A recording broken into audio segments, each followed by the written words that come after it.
1. The Underachiever.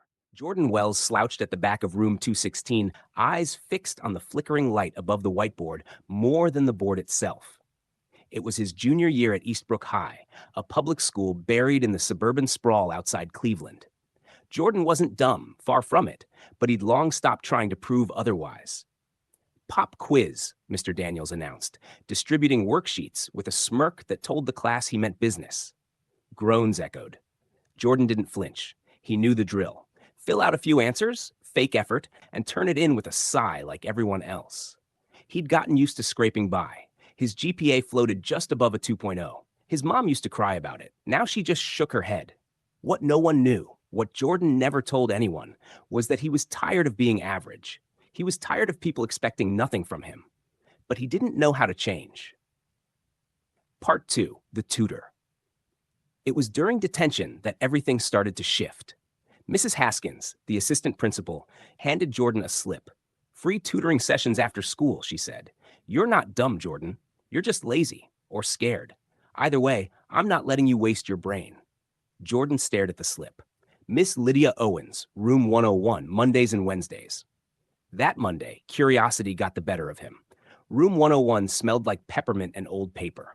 Miss Owens was young, maybe late 20s, dressed like she walked out of a campus catalog. But her eyes? Sharp, patient. Jordan, right? She said. Take a seat. We're not here to fix grades. We're here to fix mindset. Mindset.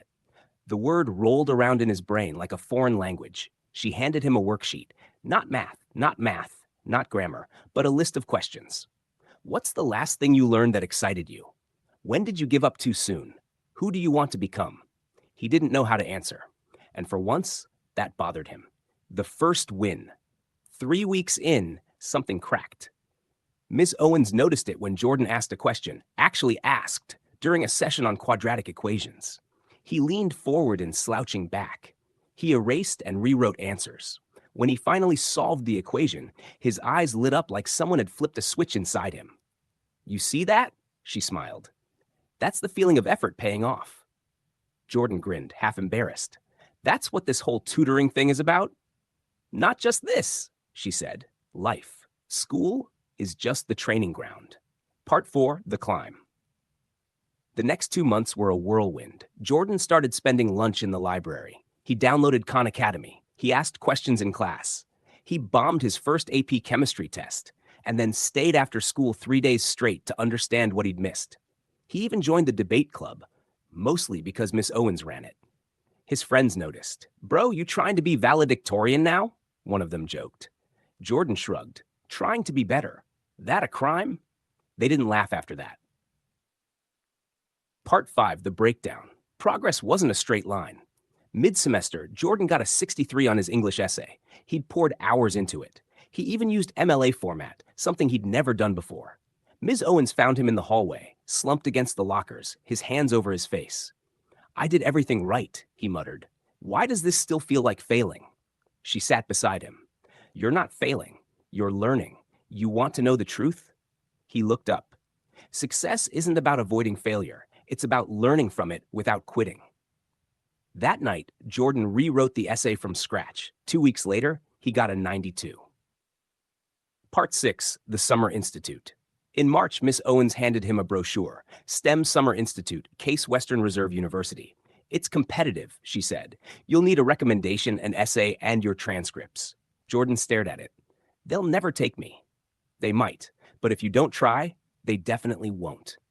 He applied, wrote the best essay of his life, got 2 letters of recommendation, including one from Mr. Daniels, who now called him the comeback kid. In late April, an email popped into his inbox. Accepted. Full scholarship. See you in July. His mom read the email 3 times before bursting into tears. Part 7, The Institute. The campus was huge. Jordan's first day at the Summer Institute was overwhelming. Students with 4.5 GPAs, AP everything, chess championships, coding competitions. He felt like a fraud. But something clicked. Instead of folding, he observed, asked, listened. He didn't pretend to know everything, but he wanted to know. He built a working model of a water filtration system using Arduino, gave a group presentation on renewable energy, got a shout out from the program director for most improved participant. By the end of the 6 weeks, he wasn't just surviving. He was thriving. Part 8, The Talk. Back at Eastbrook, senior year rolled in. Miss Owens called him into room 101. You ready for college applications? He nodded. I think so. You've changed, Jordan. He smiled. Yeah, I feel like I unlocked something. She leaned forward. Now it's your turn to teach others. So he started a tutoring group, The Curve, named after his journey. Every Tuesday and Thursday after school, Jordan helped freshmen who were just like he used to be. Quiet, angry, lost. You don't have to stay where you started, he'd tell them. You just have to start. Part 9, The Letter.